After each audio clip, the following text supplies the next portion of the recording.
सुप्रभात विद्यार्थियों, आज हम पढ़ने जा रहे हैं व्याख्यान 2, कक्षा 9वीं, विषय हिंदी, उपविषय पाठ 4 माटी वाली। साथ ही प्रश्नोत्तर हल व्याख्यान 1। कल के व्याख्यान में जो मैंने आपको प्रश्नोत्तर दिए थे उसका हल करेंगे। साथ ही व्याख्यान 2 में आज हम माटी वाली के पाठ के विषय में संक्षेप में पढ़ेंगे, साथ ही उसके प्रश्नोत्तर करेंगे अभ्यास कार्य के साथ।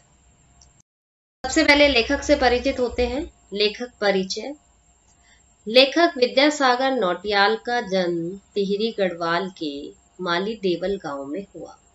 उन्होंने उच्च शिक्षा वाराणसी से प्राप्त की। ठीक है, मैंने कल भी बताया था कि उनका जन्म टिहरी गढ़वाल के माली देवल गांव में हुआ था। उन्होंने उच्च शिक्षा वाराणसी से। कहानियां हैं, रचनाएं हैं। पहली है टिहरी की कहानियां। ठीक है, सुच्ची डोर, ये उनके कहानी संग्रह से संबंधित है। उसके बाद आते हैं हमारे उलझे रिश्ते, सूरज सबका है।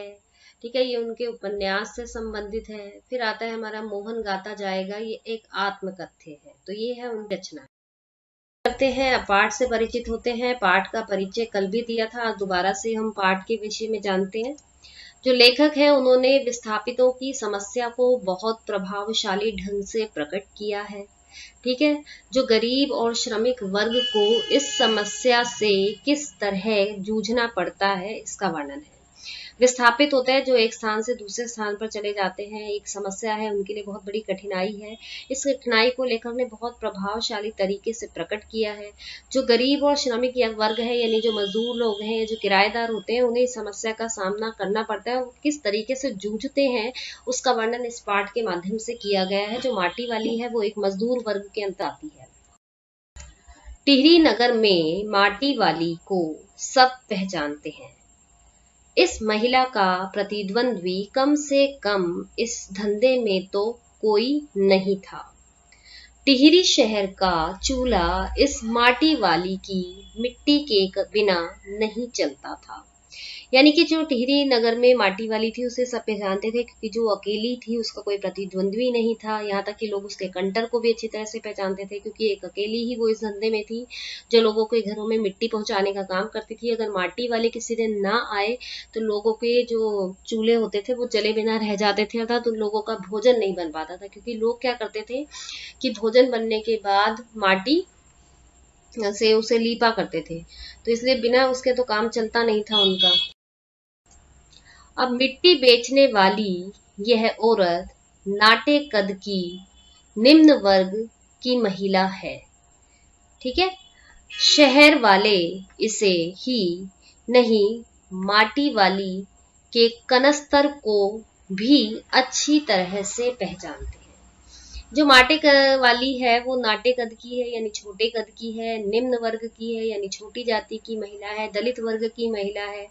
शहर वाले जो हैं वो मैंने आपको बताया कि इसे ही नहीं बल्कि उसके कनस्तर यानी कंटर को भी अच्छी तरह पहचानते थे, क्योंकि वो सिर पर अपने डिल्ले के ऊपर उसको रख करके चलती थी। ठीक है, और अकेली ही थी जो माटी बेचती थी, इसलिए सब दूर से ही पहचान देते थे कि ये माटी वाली है। जब माटी वाली एक घर में माटी डालती है तो घर की मालकिन उसे खाने के लिए 2 रोटियां भी देती है। ठीक है, माटी वाली एक रोटी खाकर दूसरी रोटी कपड़े में छिपा लेती है। मालकिन उसे चाय भी देती है। ठीक है, जब माटी वाली एक घर से दूसरे घर में माटी डालती है तो घर की जो मालकिन है उसे खाने के लिए 2 रोटियां भी दे देती है। अब माटी वाली क्या है, उसका जो पति है वो कार्य करने में असमर्थ है, इसीलिए उसे अपने पति की भी चिंता होती है कि वो रोटी क्या खाएगा, इसीलिए वो 2 रोटी मिलने पर एक उसके लिए छिपा लेती है। पता नहीं और आगे घर में कोई मिलती है या नहीं मिलती, तो वो कम से कम एक रोटी तो अपने पति को जाकर के दे देगी, क्योंकि वो बूढ़ा था इसलिए ज्यादा तो खाता नहीं था।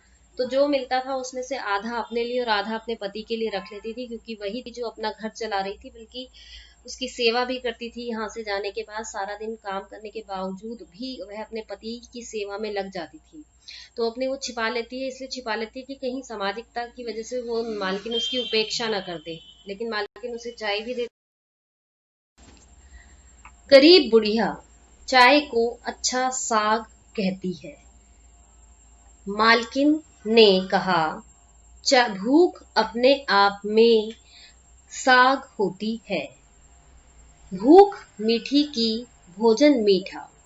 अब देखो, गरीब बुढ़िया जो है वो चाय को ही अच्छा साग कहती है, क्योंकि जब कुछ नहीं होता खाने के लिए हमारे पास तो हम चाय के साथ ही रोटी खा लेते हैं, नमक के साथ भी खा लेते हैं। मालकिन कहती है कि अगर भूख हो तो चाय भी अपने आप में एक साग ही होती है, और भूख मीठी के, भोजन मीठा। इस पंक्ति का क्या आशय, आपके अभ्यास कार्य का एक प्रश्न भी है कि देखो, भूख मीठी होती है, भोजन मीठा से नहीं होता है।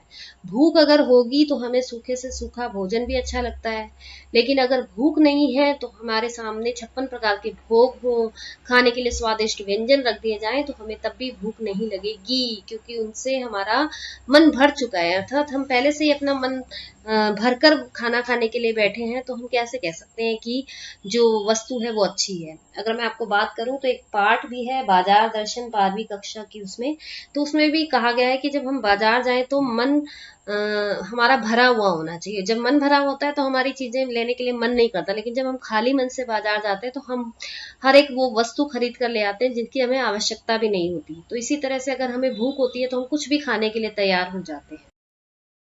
अब माटी वाली मालकिन को कहती है कि पीतल के बर्तन उसी ने संभाल रखे हैं, नहीं तो ये अब किसी के घर में नहीं मिलते। ठीक है, वो माटी वाली जो है वो मालकिन को कहती है कि जब वो उसको चाय लाकर देती है तो वो पीतल का गिलास होता है। ठीक है, तो पीतल के गिलास में जब वो चाय पीती है तो वो कहती है कि आप ही हो जिसने इन पीतल के बर्तनों को संभाल कर रखा हुआ है, नहीं तो अब किसी घर में मिलता ही नहीं है। कोई भी पुरानी वस्तुओं को अपने घर में रखना पसंद नहीं करता है, क्योंकि उन्हें लगता है कि अगर पुरानी वस्तुओं को रखेंगे तो घर की जो शोभा है वो बिगड़ जाएगी। ठीक है, इसलिए कोई भी पुरानी वस्तुओं को नहीं रखता। लेकिन मालकिन उसे पुरखों की गाढ़ी कमाई बताती है, इसलिए वह इन्हें नहीं बेचती। माटी वाली अपने भविष्य को लेकर चिंतित है। देखो, मालकिन जो है वो अपनी उस वस्तु को जो पीतल की होती है उसे पुरखों की गाढ़ी कमाई बताती है। वो कहती है कि हमारे पूर्वजों ने पता नहीं अपनी किन इच्छाओं को मार करके एक एक पैसा इकट्ठा करके इन वस्तुओं को खरीदा होगा, और आज मैं उन वस्तुओं को हराम के भाव बेच दूं तो ऐसा करके मैं उनके आदर और सत्कार का निरादर करूंगी, अर्थात उनकी विरासत का अपमान करूंगी। तो इसलिए वो उन्हें नहीं बेचना चाहती। वो कहती है कि जो व्यापारी हैं वो आते हैं उससे लेने के लिए, लेकिन उन्हें नहीं बेचेगी, क्योंकि वह उन्हें अपनी धरोहर के रूप में संभाल कर रखेगी। लेकिन जो माटी वाली है वो अपने भविष्य को लेकर चिंतित है, क्योंकि जो टिहरी गांव था उसमें पानी भर गया था। चारों तरफ पानी भर जाने की वजह से बाढ़ जैसा माहौल हो गया था। तो सबको ये था कि अगर ऐसा हुआ, टिहरी बांध बंधा, तो क्या होगा कि उसका काम धंधा सब चला जाएगा। तो वो कहती है कि क्या होगा मेरे साथ। कहती है कि जमीन जायदाद दो के जो मालिक हैं, ठीक है, वो तो क्या करेंगे, किसी ना किसी ठिकाने पर चले जाएंगे।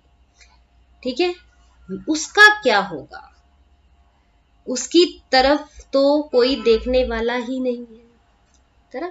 उसकी तरफ तो देखने वाला कोई था ही नहीं। वो कहते हैं कि जमीन जायदाद के जो मालिक हैं वो तो कहीं ना कहीं अपनी जमीनों को छोड़ करके कहीं और चले जाएंगे, एक जगह पर घर थोड़ी है उनका। लेकिन उसका क्या होगा, उसकी तरफ तो देखने वाला कोई नहीं, यानी वो तो गरीब महिला है, पति अशक्त है, वो काम करने में समर्थ नहीं है, तो उसकी देखभाल कौन करेगा, कौन उसके लिए घर बनाएगा, कौन उसे देगा। वो तो खुद किराए की जमीन पर रह रही थी। वह चाय पीकर दूसरे घर में चली जाती है।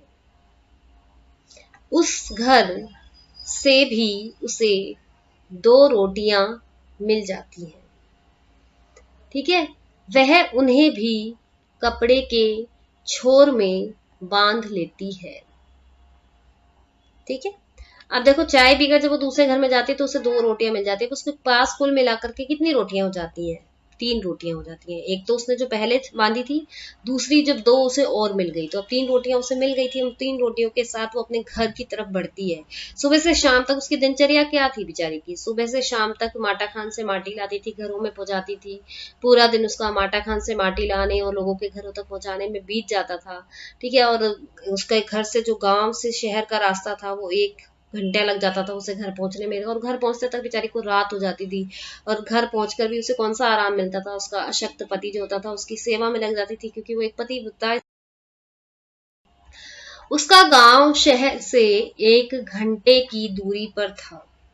1 घंटा लगता था वहां से उसे पूरा घर पहुंचने में। घर घर माटी पहुंचाने के कारण उसे रात हो जाती थी। ठीक है, रात हो जाती थी जब वो घर पहुंचती थी। आज उसके पास कुछ पैसे थे, रोटियां तो थी, पैसे भी थे, तो सोचा कि कुछ प्याज खरीद लूं। ठीक है, इसलिए पाव भर प्याज खरीद लिए। उसने सोचा कि जब वो गांव से रात तक पहुंची, जब रास्ते में 1 घंटा लगता था तो सोचती हुई जाती थी वो। आज उसके पास, उसने सोचा कि मेरे पास कुछ पैसे भी हैं और 2-3 रोटियां भी मिल गई हैं, तो चलो कुछ प्याज खरीद लूं। हमेशा बूढ़े को जो है सूखी रोटी पकड़ाती हूँ, इसलिए आज प्याज खरीदूंगी और उसको तलकर उसके साथ उसे रोटी। उसके पास ना अपना घर है, ठीक है, ना जमीन है, उसकी झोपड़ी भी ठाकुर की जमीन पर खड़ी है। ठीक है, अब क्या है कि इसके बदले उसे ठाकुर के घर बेगार करनी पड़ती है, अर्थात मुफ्त में काम करना पड़ता है। ना तो उसके पास अपना घर है, ना जमीन है, ना झोपड़ी है, और जो अपना झोपड़ी है वो भी ठाकुर की जमीन पर खड़ी है, इसलिए उसके बदले में उसे ठाकुर के घर जाकर के बेगार, बेगार का मतलब होता है मुफ्त में काम करना पड़ता है। रोटियां गिनती गिनती वह घर पहुंचती है। देखो, माटी वाली का रोटियों का इस तरह से हिसाब लगाना उसकी किस विवशता को उजागर करता है, मैं बताती हूँ। तो पता चलता है कि उसका जो बूढ़ा पति है वो मर चुका है। टिहरी बांध के पुनर्वास का मुआवजा देने के लिए एक अधिकारी घर का प्रमाण पत्र मांगता है। ठीक है, अब रोटियां गिनती गिनती वो घर पहुंचती है। रोटियां गिनने से क्या मतलब है, देखो, एक माटी वाली जो थी वो बहुत गरीब महिला थी, मुश्किल से थोड़ा बहुत कुछ कमा पाती थी, और घर पहुंचते पहुंचते तक रोटियां गिनती हुई चलती थी कि पहुंचने पर कितनी देगी। देखो, रोटियों का हिसाब लगाने से पता चलता है कि जो माटी वाली की हालत है वो बहुत बुरी है, वो बहुत गरीब अवस्था में है। उसके पास इतना भी नहीं है कि वो दोनों समय की रोटी ढंग से जुटा पाए। तो वो रोटियों को गिनना शुरू कर देती है कि अगर 4 हुई तो मैं 2 मैं खा लूंगी, 2 पति खा लेगा, 3 है तो 1.5 वो खा लेगा, 1.5 मैं खा लूंगी, अभी 1 से ज्यादा वो खाता नहीं है। ये सोचती हुई बेचारी रास्ते में घर पहुंचती थी। लेकिन जब वो घर पहुंचती है तो उसे पता चलता है कि जो उसका बूढ़ा पति है वो तो मर चुका है, ना तो अब उसे रोटियों की जरूरत है, ना उसके तले हुए प्याज की जरूरत है। लेकिन अगले दिन जब क्या होता है, टिहरी बांध के पुनर्वास का मुआवजा, यानी कि जब बांध बनने की वजह से लोगों को दूसरी जगह पर निवास भेजा जा रहा था, तो उसका मुआवजा देने के लिए एक अधिकारी वहां पर आता है और वो उसके पास जाती है कि मुझे भी मुआवजा मिले। तो वो उससे कहते हैं कि पहले अपने घर का प्रमाण पत्र लेकर। जो बुढ़िया के पास नहीं है, अब बुढ़िया के पास तो था ही नहीं प्रमाण पत्र, क्योंकि ये तो घर उसका है ही नहीं। उसे चिंता हुई कि बांध बनने के बाद वह खाएगी क्या और जिएगी कैसे। ठीक है, क्योंकि बुढ़िया के पास तो अपने घर के कागज ही नहीं है, वो तो ठाकुर की जमीन पर बनी हुई झोपड़ी में रहती है। अब उसे चिंता होने लगी कि बांध बन गया तो वह खाएगी क्या, क्योंकि माटा खान से मिट्टी जो है वो ला नहीं पाएगी, वहां तो बांध बन रहा है। लेकिन अब वो जिएगी कैसे, रहेगी कहाँ गरीब व्यक्ति के सामने। टिहरी बांध की 2 सुरंगों को बंद कर दिया गया। ठीक है, बंद कर दिया गया था। इससे क्या हुआ कि शहर में पानी भरने लगा। जो शहर में थे ना लोग, उनमें आपाधापी मच गई। शहरवासी घरों को छोड़कर भागने लगे। पानी भरने से सबसे पहले शमशान घाट पानी में डूब गए। टिहरी बांध की 2 सुरंगों को जब बंद कर दिया गया तो जो पानी जिस रास्ते से निकलता था वो पानी अब शहर में भरने लगा। शहर में आपाधापी मच गई, इधर उधर हल्ला हल्ला मचना शुरू हो गया, लोग भागने लगे। शहरवासी अपने घरों को छोड़कर भागने लगे पानी भरने की। सबसे पहले शमशान घाट पानी में भरा और वो डूब। अब माटी वाली अपनी झोपड़ी में बैठी रही और सबसे कहती रही कि गरीब आदमी का शमशान नहीं उजड़ना चाहिए। ऐसा उसने इसलिए कहा क्योंकि ये गरीब आदमी जो होता है वो ये सोचता है कि जीते जी उसे रहने के लिए जगह मिले या ना मिले, लेकिन मरने के बाद शमशान एक ऐसी जगह होती है जहां उसे जगह मिल ही जाती है। लेकिन वो कहते हैं कि हमारी तो झोपड़ी किसी शमशान से कम नहीं है। तो उसे लगता है कि जो गरीब आदमी की झोपड़ी होती है वो खुद किसी शमशान से कम नहीं होती है, क्योंकि गरीब आदमी तो रोज ही मर मर के जीता है। तो इसीलिए उसने कहा कि गरीब आदमी का शमशान नहीं उजड़ना चाहिए। अब वो अपने पति का संस्कार कहाँ करेगी, अंतिम। तो आइए, अब ये पाठ का सार था, आपको समझ आ गया होगा कि किस तरह से उस गरीब महिला को कितना मुश्किल का सामना करना पड़ा। तो आइए आज अब हम अभ्यास के प्रश्नोत्तर करते हैं। तो पहला प्रश्न है बेटा हमारा कि शहरवासी सिर्फ माटी वाली को ही नहीं, उसके कंटर को भी अच्छी तरह से पहचानते हैं। आपकी समझ से वो कौन से कारण रहे होंगे जिसकी वजह से माटी वाली या जिसके रहते माटी वाली को सब पहचानते थे। हमारे विचार से इसका यह कारण होगा कि उस महिला द्वारा बेची जाने वाली मिट्टी की सभी को जरूरत पड़ती होगी, सभी उसी से मिट्टी मंगवाते थे, इसलिए सब उसे पहचानते भी थे और उसके कंटर को भी, ठीक है, उसको भी पहचानते थे और उसके कंटर को भी। दूसरा कारण क्या रहा होगा कि दूसरा कारण यह भी था कि उस माटी वाली का कोई प्रतिद्वंद्वी नहीं था। ठीक है, इस काम को करने वाली वह अकेली महिला थी। प्रश्न की तरफ बढ़ते हैं। प्रश्न 2, माटी वाली के पास अपने अच्छे या बुरे भाग्य के विषय में सोचने का समय क्यों नहीं था। अब उत्तर जानिए। जब एक घर की मालकिन ने माटी वाली को भाग्यवान बताया तो माटी वाली ने कहा, क्या कहा, उसने कहा कि उसके पास तो अच्छे या बुरे भाग्य के विषय में सोचने का समय ही नहीं है। ठीक है, उसके पास तो समय ही नहीं है। उसके भाग्य में तो सुबह से शाम काम करना ही लिखा है, यानी सुबह शाम काम करना ही लिखा है। काम ना करने पर भूखों मरने की नौबत आ जाती है। ठीक है, काम नहीं करेगी तो भूखों मरने की नौबत आती है, तो वो अपने अच्छे भाग्य या बुरे भाग्य के विषय में क्या सोचे। अगला प्रश्न है बेटा आपका तीसरा कि भूख मीठी कि भोजन मीठा।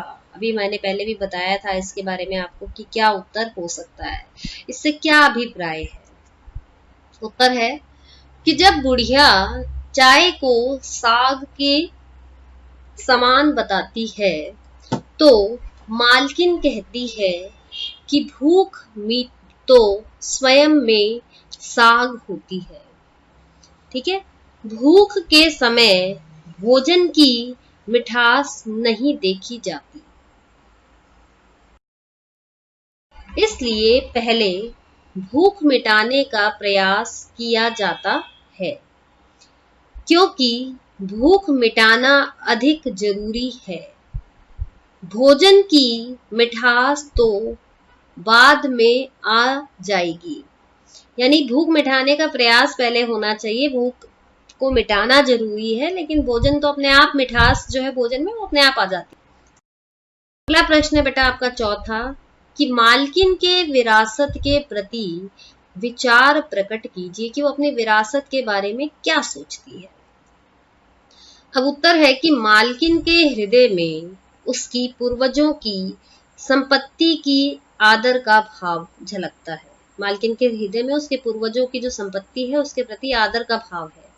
मालकिन कहती है कि हमारे पूर्वजों ने तंगी के दिनों में मन महसूस कर दो पैसों को जोड़कर इन वस्तुओं को खरीदा होगा। ठीक है। कहती है कि मालकिन के हृदय में उसकी पूर्वजों की संपत्ति के आदर का भाव झलकता है।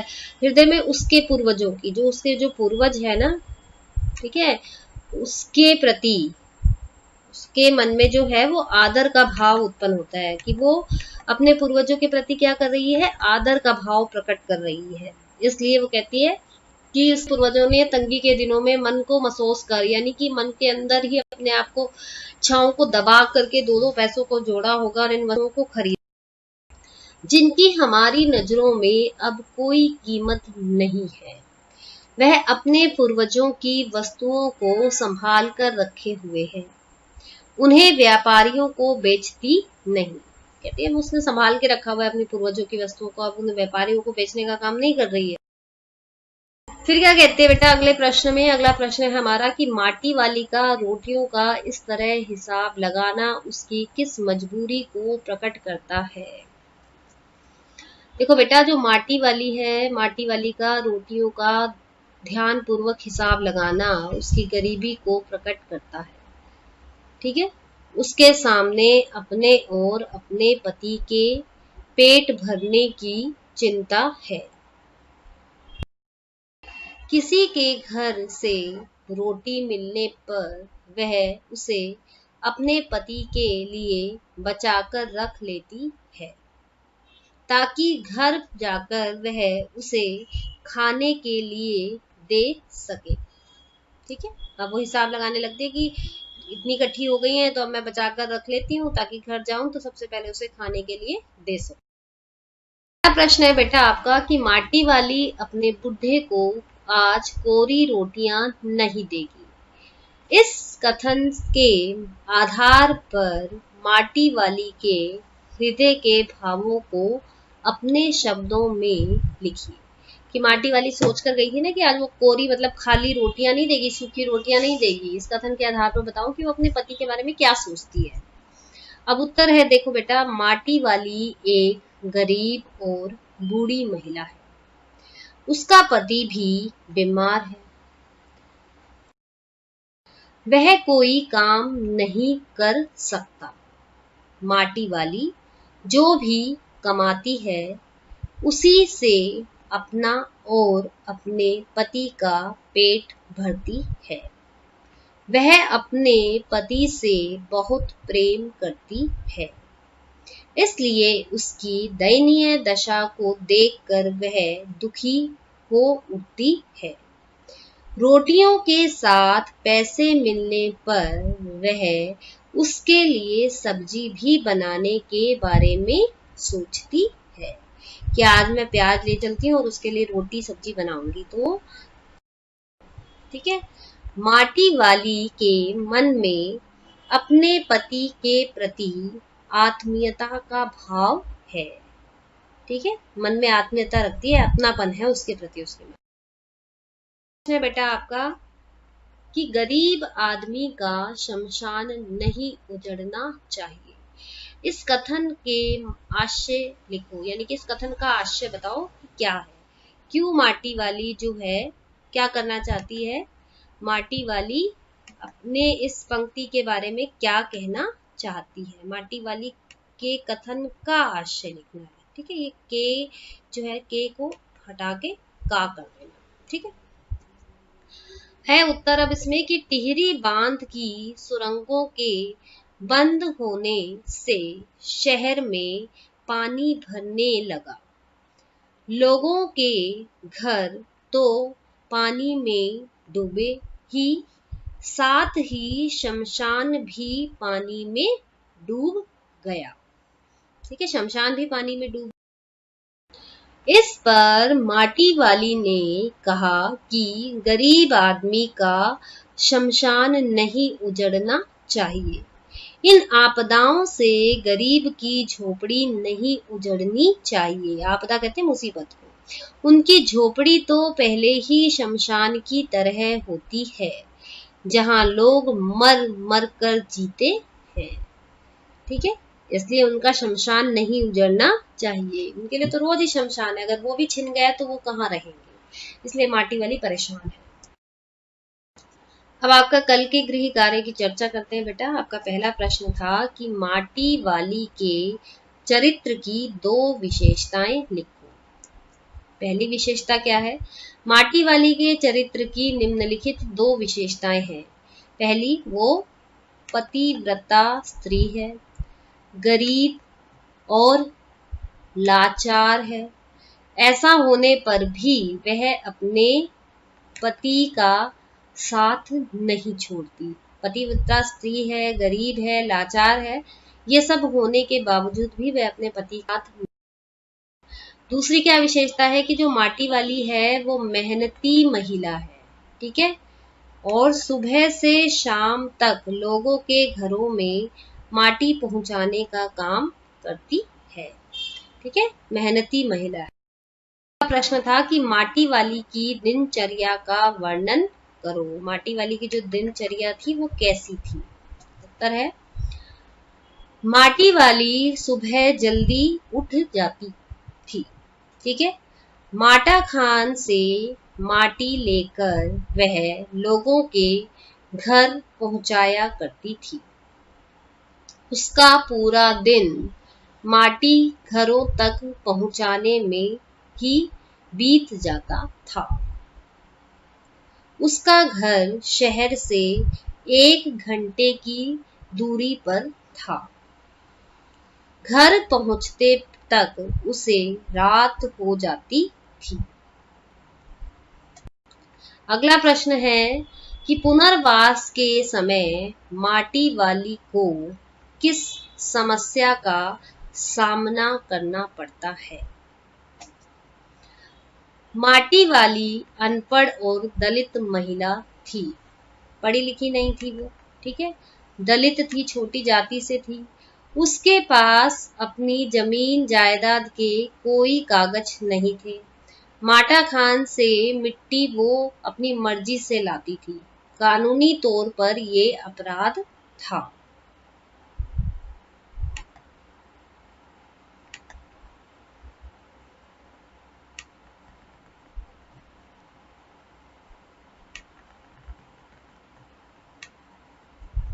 ठीक है, इसलिए अधिकारी द्वारा कागज मांगने पर वह चुपचाप बैठ गई। उसके सामने कल की चिंता थी कि वो खाएगी कहाँ से, रहेगी कहाँ। तो ये पार्ट था आपका कि उसके सामने कल की भी चिंता थी कि वो खाएगी कहाँ से और रहेगी कहाँ। इसलिए पुनर्वास के समय उसके सामने ये चिंता आई थी, ये समस्या आई थी। तो माटी वाली के जो बाकी प्रश्न थे वो मैंने आपको अभ्यास के करवा दिए थे, ये आपके अन्य प्रश्नों में थे। इन अन्य प्रश्नों को आपने अपनी रफ कॉपी में लिखा होगा, कुछ ने फेयर में भी लिखा होगा। तो अपना जो मिलान है वो एडक्वार्क पर चेक कर लेना, अपने आंसर्स जो थे आपके चेक करना। और जो बाकी अभ्यास के प्रश्नोत्तर आज आपको इस व्याख्यान में कराए हैं उन्हें आपको लिखना है। 1 से 7 प्रश्न मैंने आपको उसमें कराए हैं, ठीक है, आप उनके उत्तर लिखिएगा। और इसके अलावा फिर परसों आपके पास एक प्रदत्त कार्य आएगा। उस प्रदत्त कार्य को आपको करना है जो कि एडक्वार्क साइट पर और आपके व्हाट्सएप नंबर पर मैं भेज दूंगी। तो ठीक है, मिलेंगे फिर अगले व्याख्यानों में। धन्यवाद।